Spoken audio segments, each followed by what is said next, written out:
Todos piensan que el poder militar de Estados Unidos proviene de portaaviones, aviones de combate y bases en el extranjero. Están buscando en el lugar equivocado. La verdadera fuente del poder de Estados Unidos es algo que no puedes ver, porque si Washington lo necesitara, podría transformar enormes partes de la economía global en una red de suministro militar casi de la noche a la mañana. Y por eso está ocurriendo algo extraño en este momento. El ejército de Estados Unidos parece estar retirándose.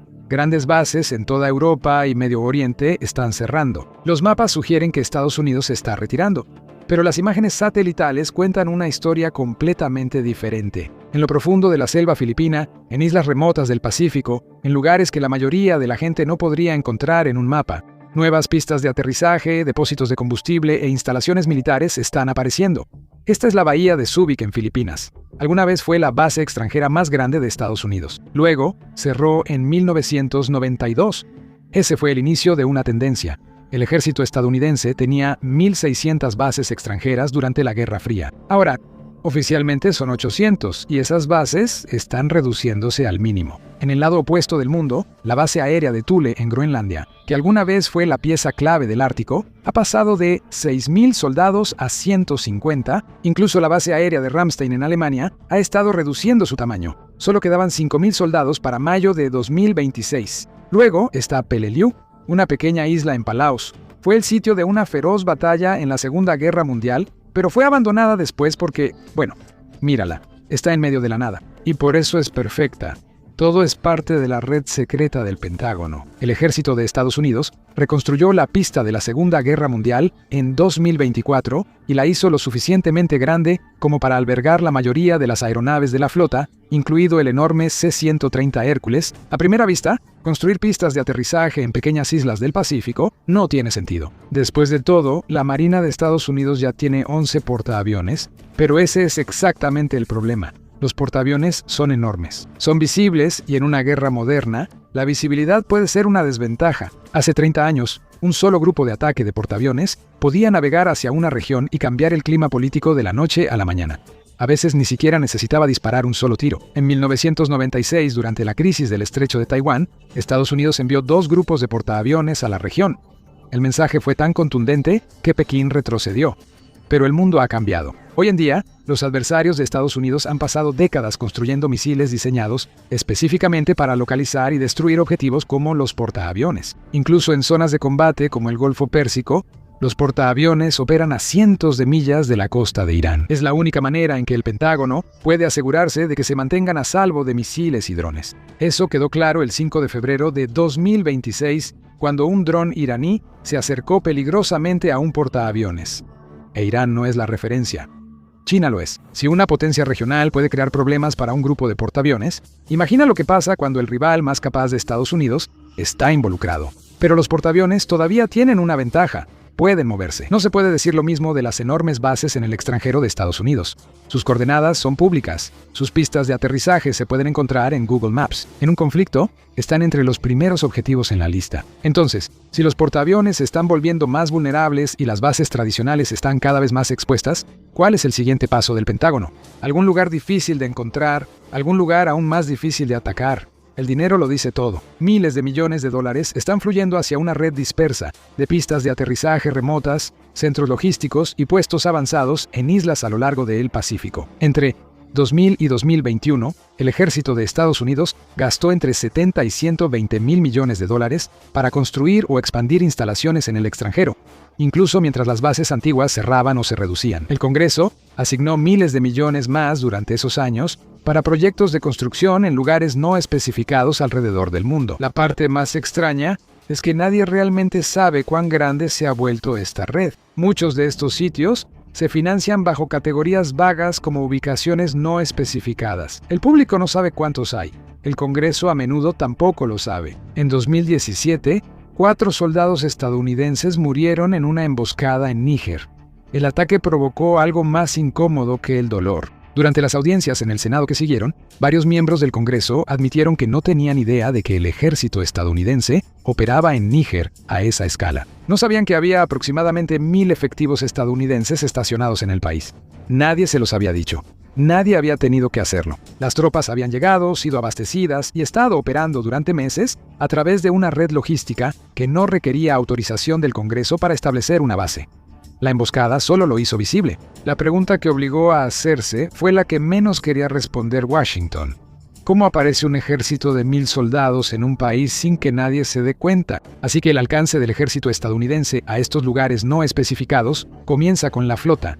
La Marina de los Estados Unidos tiene hoy menos de 300 barcos de combate. Eso suena como un problema, especialmente cuando te das cuenta de que al final de la Guerra Fría, la flota era casi el doble de grande. Durante décadas, los almirantes y políticos han advertido que la Marina se está volviendo demasiado pequeña. Siguen pidiendo más barcos, pero la flota sigue disminuyendo porque la capacidad de construcción naval simplemente no existe en este momento. Tampoco es necesariamente por accidente. En parte es porque la Marina de los Estados Unidos tiene una flota fantasma, una que es más difícil de atacar. ¿Has oído hablar de la Fuerza de Logística de Combate? La mayoría de la gente no. Y si vieras uno de sus barcos en el mar, probablemente lo confundirías con un petrolero común y corriente. Ese es el punto. No tienen armas, al menos ninguna que puedan disparar. Quienes van a bordo son tripulantes civiles de la Marina Mercante. Es solo uno de los muchos disfraces ingeniosos del Pentágono. Estos barcos mercantes en realidad no son barcos mercantes. La pista está justo ahí en el nombre. USNS. Buque naval de los Estados Unidos. Pueden parecer embarcaciones comerciales, pero responden al Comando de Transporte Marítimo Militar, no a una compañía naviera. La carga no es algo que puedas comprar en Amazon. Es todo lo que la Marina de los Estados Unidos necesita para combatir.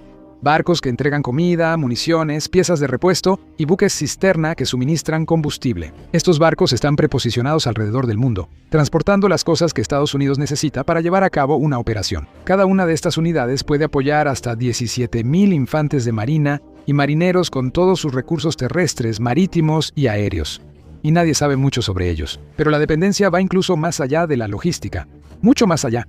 Las Fuerzas Armadas de Estados Unidos ni siquiera puede hacer un reconocimiento adecuado sin la Fuerza de Logística de Combate. Una de las tareas que tienen estos barcos es apoyar misiones científicas y técnicas y recopilar datos sobre misiles y submarinos enemigos. A partir de finales de enero de 2026, las Fuerzas Armadas de Estados Unidos desplegó recursos en el Mediterráneo Oriental y alrededor de la península arábiga. El USS Abraham Lincoln y el USS Gerald R. Ford formaron parte de esto, junto con al menos 11 destructores clase Arleigh Burke, además de una escolta de destructores, submarinos de ataque y otros buques de guerra distribuidos por la región. Miles de tropas adicionales fueron llevadas a la región en más de 250 vuelos militares de transporte. Irán estaba rodeado. Fue el mayor despliegue militar en Medio Oriente desde 2003 y habría sido inútil sin dos oficinas de las que nunca has oído hablar. El Comando de Transporte Marítimo Militar tiene una oficina en Manama, Bahrein, y su oficina europea en Nápoles, Italia.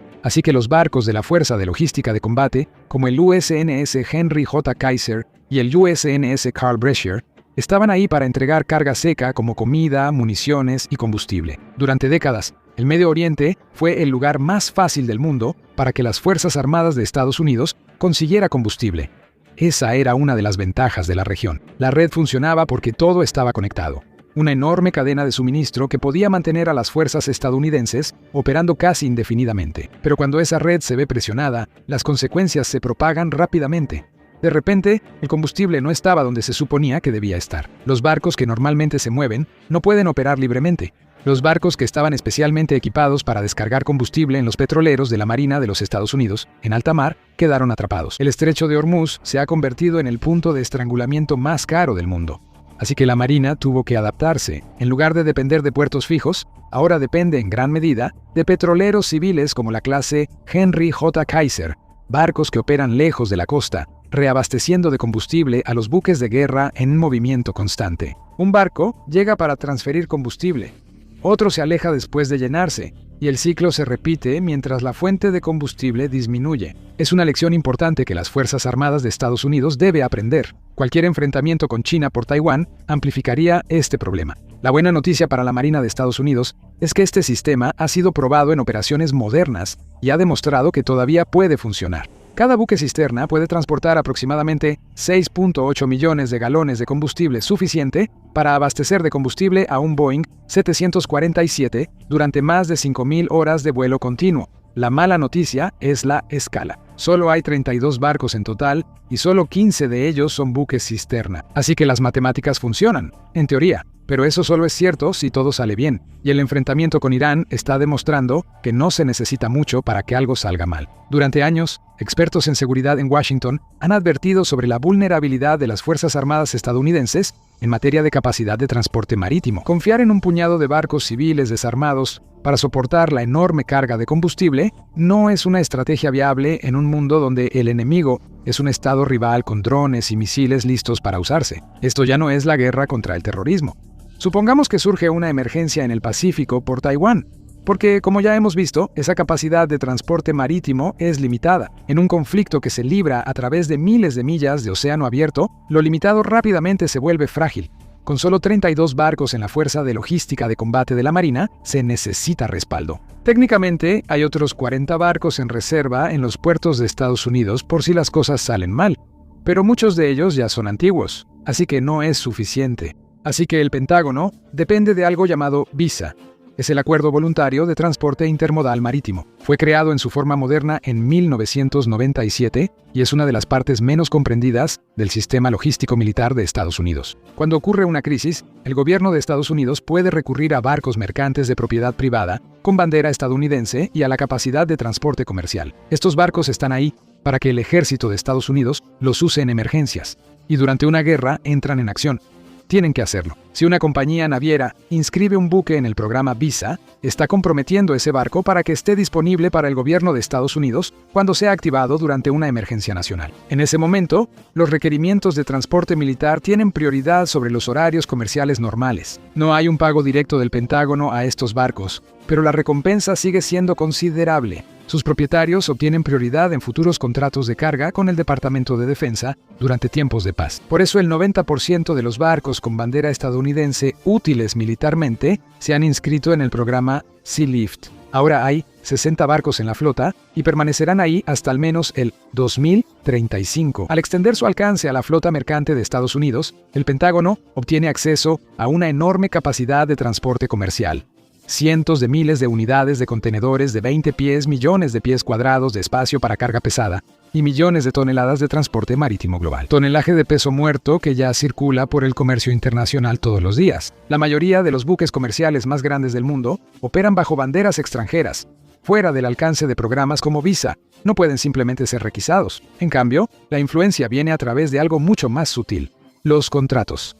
En una crisis, Estados Unidos puede superar casi a cualquiera en la puja por capacidad de envío. No es mediante la requisa de los barcos, sino pagando por acceso prioritario a ellos. Es un sistema bastante ingenioso, pero no es necesariamente una innovación, ni siquiera se ha activado antes. En cambio, es una copia de algo que la Fuerza Aérea ha estado haciendo y que ya ha utilizado antes. El ejército de Estados Unidos tiene más de 13,000 aeronaves por mucho, la mayor cantidad de aeronaves de cualquier fuerza militar del mundo, con aviones de carga como el C-130, capaces de mover tropas, vehículos y equipo pesado directamente a posiciones avanzadas. Pero la gran mayoría de los militares estadounidenses en realidad no llegan a sus destinos lejanos usando esas aeronaves. Las puertas en la Terminal E del Aeropuerto Internacional BWI en Maryland o en el Aeropuerto Seattle-Tacoma en Washington parecen comunes. Las personas que pasan por ellas parecen comunes. Pero si rastreas a dónde van realmente esos vuelos, los destinos no son centros turísticos al azar ni rutas comerciales. Conectan directamente con despliegues militares de Estados Unidos en Europa, el Medio Oriente y ubicaciones estratégicas en el Ártico como Groenlandia, o a través del Pacífico a lugares como la base de la Fuerza Aérea Andersen en Guam. La mayoría de las personas que pasan por esas puertas son militares en activo de las Fuerzas Armadas de Estados Unidos, pero no están usando aviones de la Fuerza Aérea. Es el mismo modelo que usan los operadores civiles, Atlas Air, Omni Air, National Airlines. La diferencia es la carga. Se le conoce como el Patriot Express. Está ahí para atender a las tropas que están en permiso oficial o que reciben órdenes de trasladarse de una base a otra. Estas compañías privadas están tan integradas en la red de transporte del Departamento de Defensa que pueden operar en algunos de los lugares más secretos del mundo. Estación Naval de Norfolk, la base naval más grande del mundo. Desde aquí, las tropas pueden volar en el Patriot Express hasta Diego García en el Océano Índico. Es más caro que hacer que las tropas viajen en los vuelos comerciales que reserva la mayoría de la gente. Pero también es más eficiente. También es mucho más barato que mover a todas las tropas en enormes aviones de carga como el C-5M Super Galaxy, que cuesta $57,500 por cada hora que está en el aire. Luego están las 40 horas de mantenimiento por cada hora de vuelo. Con ese precio, simplemente no tiene sentido usar esos aviones para movimientos rutinarios. Así que el Patriot Express está ahí para cubrir la demanda y es enorme. 340,000 personas viajan en estos aviones cada año. Recuerda, hay alrededor de 170,000 personas destinadas en el extranjero en cualquier momento. Y estas personas a menudo están acompañadas por miembros de su familia. Es un flujo constante de clientes. En lo que respecta al negocio de las aerolíneas, es de lo más seguro que hay. El Pentágono paga bien, pero estas aerolíneas especiales siempre están buscando una manera de ganar más dinero. Por eso existe SpaceA.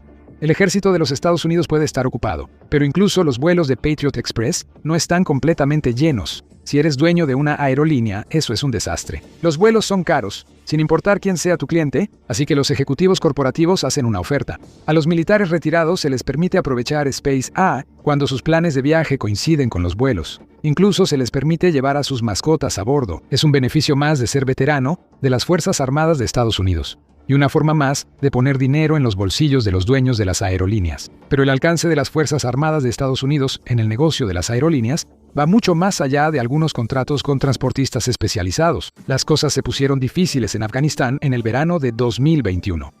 Cuando los talibanes se acercaban a Kabul, las tropas y los refugiados autorizados tuvieron que ser evacuados rápidamente. La red logística de la Fuerza Aérea de Estados Unidos se vio sometida a presión. No tiene la capacidad para satisfacer la demanda, así que tuvo que buscar en otro lado, no en el Patriot Express y no en sus costosos aviones de carga. Así que recurrieron a la Flota Aérea de Reserva Civil de la Fuerza Aérea. Se llamaron a 18 aviones de la flota para ayudar a trasladar personas mientras la situación en Afganistán se volvía crítica. Claro, las aerolíneas del Patriot Express participaron, pero 4 vinieron de United Airlines.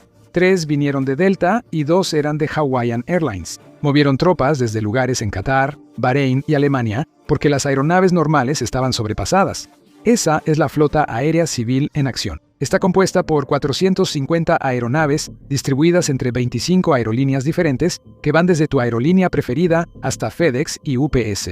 Cada una de ellas ha comprometido contractualmente el 30% de su flota de pasajeros y el 15% de su flota de carga apta al programa. Las aerolíneas mantienen el control operativo, pero si reciben la llamada del Pentágono, deben tener aeronaves y tripulación aérea calificada disponibles. Deben estar listos para apoyar la misión dentro de los 3 días posteriores a que suene el teléfono. No hay forma de echarse para atrás. 268 de estas aeronaves son para misiones internacionales de largo alcance, y estas fueron las que se usaron en Afganistán. El Pentágono no paga por mantener la flota, pero si todas fueran activadas, esos aviones pueden manejar el 90% del tráfico de pasajeros del ejército y el 40% de la carga militar. Es como ser propietario y cobrarle al inquilino por todo el mantenimiento hasta que necesitas el edificio. Los contratos pueden sumar más de $1,000 millones al año, como se vio durante la preparación para la Operación Libertad iraquí en 2003.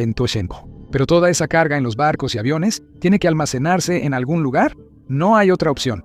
Hoy en día, gran parte de ella existe en lugares que la mayoría de la gente nunca nota. Almacenes detrás de las instalaciones portuarias, áreas de preparación temporales cerca de los aeródromos, centros logísticos comerciales bajo contratos militares.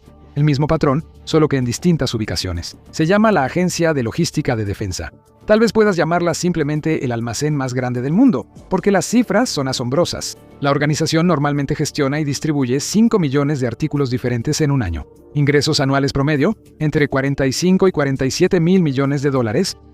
En comparación, el valor total del inventario de Amazon para 2025 fue de 38.3 mil millones de dólares. La sede está en Fort Belvoir, Virginia, pero esta operación abarca todos los estados y llega a 122 ubicaciones internacionales.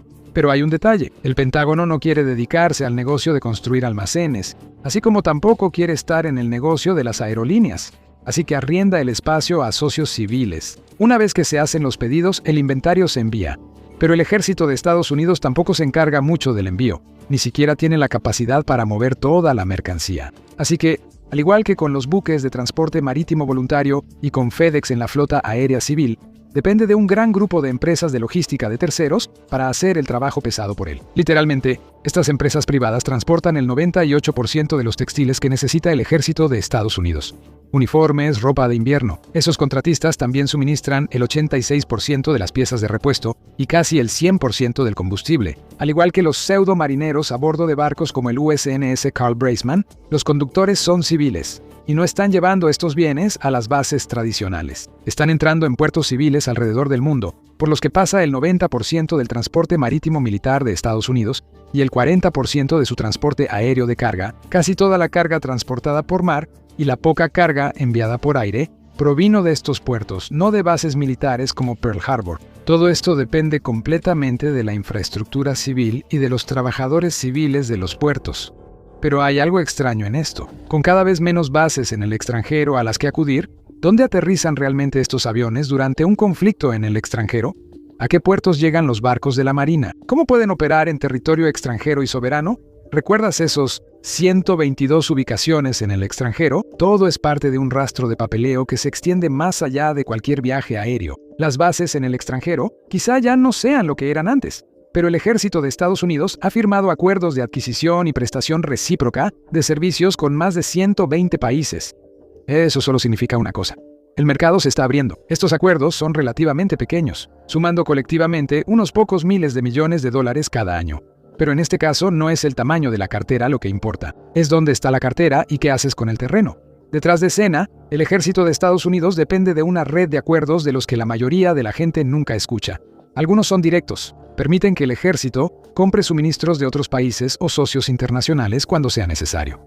Eso incluye todo, desde combustible hasta equipo y apoyo logístico. Otros son más complejos, construidos en torno a acuerdos recíprocos, donde los aliados aportan recursos a cambio de acceso compartido durante las operaciones. Pero ambos sistemas llevan al mismo resultado, el preposicionamiento. En lugar de esperar a que ocurra una crisis y luego enviar todo, grandes cantidades de material ya están almacenadas de antemano, colocadas cerca de donde podrían ser necesarias. En algunos casos, incluso la infraestructura misma está preposicionada, suficiente para ensamblar bases funcionales en cuestión de días. Así que, cuando las fuerzas llegan, no están empezando desde cero, están llegando a un sistema que ya los está esperando. El efecto es el mismo que preposicionar a todo un ejército sin declarar una base. El ejército de Estados Unidos puede comprar localmente, almacenarlos en bodegas locales y luego obtener lo que necesita de sus socios en el teatro de operaciones. No necesita enviar cosas a través de un océano.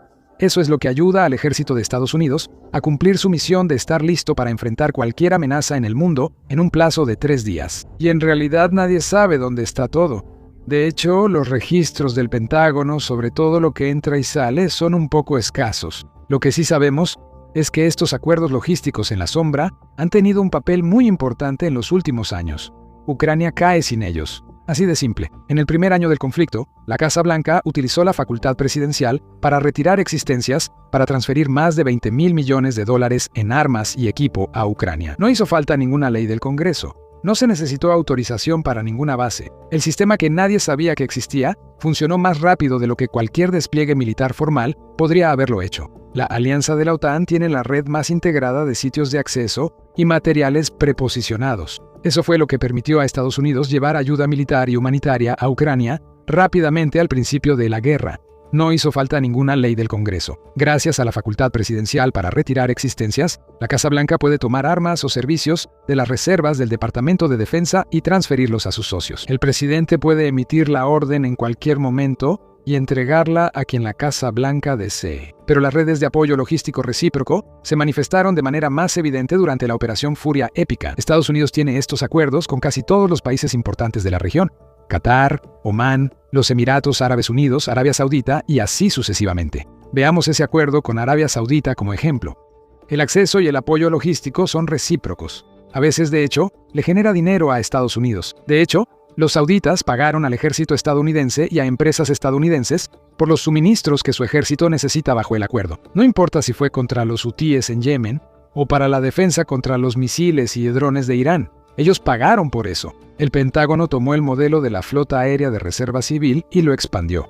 Ahora no es solo Delta Airlines la que da obligada. Son países enteros. Se supone que los acuerdos ASA son recíprocos y neutrales en cuanto a ingresos. Pero quienes firman el acuerdo también tienen que ceder su infraestructura. Si alguna vez hay competencia por esos recursos, el ejército de Estados Unidos gana. Solo mira a Qatar. El ejército estadounidense tiene un cuartel general avanzado en la base aérea de Al Udeid. A simple vista, parece una de esas viejas bases militares en Medio Oriente, con 10.000 personas estacionadas ahí a principios de 2026. Pero ¿quién está haciendo el trabajo pesado para apoyar a esas tropas? No son los estadounidenses. La Agencia de Logística de Defensa compra y recibe todos los bienes enviados a estos lugares. Pero Qatar hace el trabajo logístico, mantiene los puertos en funcionamiento para la llegada de barcos y mantiene la infraestructura local para transportar suministros. Cuando el ejército de Estados Unidos lanzó la Operación Furia Épica, obtuvo prioridad sobre esos puertos, carreteras y almacenes, no solo en la base, sino repartidos por todos lados. Todo el riesgo también se externalizó en el momento justo. Pero la red tiene una vulnerabilidad de la que a nadie en Washington le gusta hablar públicamente. China Ocean Shipping Company es el conglomerado naviero más grande del mundo. Es propiedad del Estado y sus embarcaciones pasan por los puertos estadounidenses cada semana. Varios terminales portuarios importantes de Estados Unidos tienen inversión o participación operativa china, incluido el puerto de Long Beach, una de las 2 puertos de carga más activos de toda la costa oeste. Esa es la misma infraestructura portuaria de la costa oeste de la que depende el ejército para mover equipo y suministros hacia el Pacífico. Pero los imperios construidos sobre contratos tienen una debilidad que los imperios construidos sobre territorio no tienen. En un conflicto por Taiwán, Estados Unidos activaría su red logística civil justo en el momento en que China podría ordenar a sus activos navieros estatales hacer lo contrario. Cancelar contratos, retirar embarcaciones, dar prioridad a otros clientes, crear retrasos en terminales donde el capital chino tiene voz y voto. El Pentágono no puede incautar esos barcos, no puede obligar a embarcaciones con bandera extranjera. Puede ofrecer más que sus competidores por esa capacidad, pero solo si está disponible y sus dueños están dispuestos a ofrecerla. La red que hace que la proyección de poder estadounidense sea invisible en tiempos de paz, se vuelve visible y frágil en el momento en que más se necesita. El arma definitiva es un contrato, y los contratos pueden romperse. Instalaciones como Al Udeid tuvieron su apogeo a finales de los años 90, pero en la era actual de misiles respaldados por drones baratos, son blancos fáciles. Irán nos ha dado un adelanto en los últimos meses. Al final del primer mes de la guerra, 13 bases militares estadounidenses en Medio Oriente habían sido gravemente dañadas por misiles y drones iraníes. El Comando Central tuvo que dispersar a las tropas por la región para hacerlas menos vulnerables. Y si Irán puede hacer esto, todos en Washington temen lo que China pueda hacer a las bases en el Indo-Pacífico. Tiene que haber otra manera, y la hay. De hecho, esas aerolíneas privadas no solo llevan tropas y otro personal del Departamento de Defensa a las bases que están siendo objetivo de misiles iraníes y chinos. El ejército de Estados Unidos es tan grande que ha incursionado en el negocio hotelero. La más grande es Air Force Inns, con 89 ubicaciones, pero las otras ramas también tienen alojamientos especiales. Hay alrededor de 82.000 habitaciones disponibles en todo el mundo que se usan para tropas en servicio temporal, reubicaciones permanentes, rotaciones de entrenamiento y contratistas civiles. Estos hoteles no son los barracones lúgubres. Toma como ejemplo el que está cerca de la base aérea de Incirlik en Turquía. El lugar tiene su propio campo de golf y alberca, e incluso acepta mascotas. Estos hoteles solían ser una especie de empresa conjunta. El ejército los operaba y los dotaba de personal con el apoyo de contratistas civiles contratados por la base. Pero en 2025, la Fuerza Aérea al menos anunció que estaba a punto de hacer una reestructuración. Si eso suena a jerga corporativa, lo es. Ahora está buscando una empresa privada que se haga cargo por completo y espera tener un socio en 2027. Puede que haya unas 20 armas nucleares en Incirlik, pero para el Pentágono, dejar entrar a la cadena hotelera es parte del plan. Más contratistas necesitarán tener acceso a sitios aún más remotos para que el cambio del ejército estadounidense para alejarse de las grandes bases tenga éxito a largo plazo, porque están surgiendo por todos lados. Peleliu fue solo uno. Imágenes satelitales detectaron algo extraño en la isla Balibag, en Filipinas, en 2019. Para 2024, se había transformado en una estación completamente nueva, con una pista de aterrizaje de 3.2 kilómetros. Técnicamente, se supone que es para fines humanitarios y de ayuda en desastres. Pero solo mira la geografía y verás en realidad lo que pensaban los constructores. Balibag es la isla más occidental de Filipinas. En otras palabras, es el lugar perfecto para que el ejército estadounidense vigile y potencialmente intervenga contra las islas fortificadas de China en las islas Spratly. Pero lo más importante es que estas microbases dispersas funcionan en el aspecto defensivo. Solo mira la ubicación de Balibag. Está más lejos del territorio continental chino, lo que significa que es mucho más fácil de proteger contra misiles y drones que bases como la base aérea de cadena en Okinawa. Con sus 20 militares, también es mucho menos costoso si los misiles y drones llegan a impactar. Básicamente es una pista de aterrizaje, algunos almacenes y un pequeño número de tropas que entran y salen por turnos. Si Cadena resulta dañada, es un desastre. Si una de estas microbases cae, hay otras que pueden tomar su lugar. Balibac es solo una microbase más. El ejército de Estados Unidos firmó el Acuerdo de Cooperación de Defensa Mejorada, el EDCA, con Filipinas en 2014 y ahora hay 9 ubicaciones en Filipinas, distribuidas por todo el país. En el pasado, China habría podido atacar la bahía de Subic y paralizar las operaciones militares de Estados Unidos en el mar de China Meridional. Ahora, Estados Unidos ha diversificado su portafolio. De hecho, el EDCA ha tenido tanto éxito que Washington ha llevado la idea al medio de la nada. Por eso Peleliu ha sido reconstruida. Probablemente no sería el sitio de una batalla entre las armadas de Estados Unidos y China, como en la Segunda Guerra Mundial. Está demasiado lejos de China como para tener sentido como campo de batalla, pero la presencia del aeródromo permite que el ejército estadounidense lleve suministros y salga rápidamente a una distancia más segura. También hay otro gran aspecto positivo en la estrategia de microbases dispersas. La política funciona mucho mejor. Las bases de la era de la Guerra Fría, como Cadena o Ramstein, han sido controvertidas durante años. Son un imán para la desobediencia civil local. Cada año, los habitantes de Okinawa protestan contra las bases estadounidenses. En 2018, 70,000 personas salieron a las calles, incluso cuando las tensiones de Japón con China estaban aumentando rápidamente. Pero ¿quién va a protestar por una pista de aterrizaje y unos almacenes en medio de la nada? Naturalmente, Washington está encantado con estas nuevas microbases, así que Peleliu no es el único antiguo campo de batalla de la Segunda Guerra Mundial que está siendo reactivado. El ejército estadounidense también está reactivando Northfield en Tinian, en las Marianas del Norte. Solo hay una cosa que falta en esta estrategia de puntos estratégicos. A primera vista, puede parecer un enfoque fragmentado, casi improvisado, de despliegue militar global. Pero ese es exactamente el punto, porque el Pentágono se ha estado alejando de hacerlo todo por sí mismo. Esta es la isla de Yap, en los Estados Federados de Micronesia. Está entre las bases estadounidenses en Guam y Palaos, y la Fuerza Aérea de Estados Unidos está lo suficientemente interesada como para solicitar $400 millones para gastar en esta pequeña isla. El plan: ampliar la pista del aeropuerto internacional de la isla para que pueda recibir aviones militares estadounidenses. La estrategia en sí no cambia. Sigue siendo cuestión de extender el alcance más adentro del Pacífico, más lejos de China, y construir resiliencia en caso de que centros clave como Guam estén bajo amenaza. Lo que cambia es el método. En lugar de depender únicamente de bases militares tradicionales, el sistema incorpora cada vez más infraestructura civil, especialmente aeropuertos comerciales y centros logísticos en regiones remotas. Sabemos cómo se mueven las tropas y los suministros, quién los mueve y las estrategias legales que utilizan para sortear obstáculos.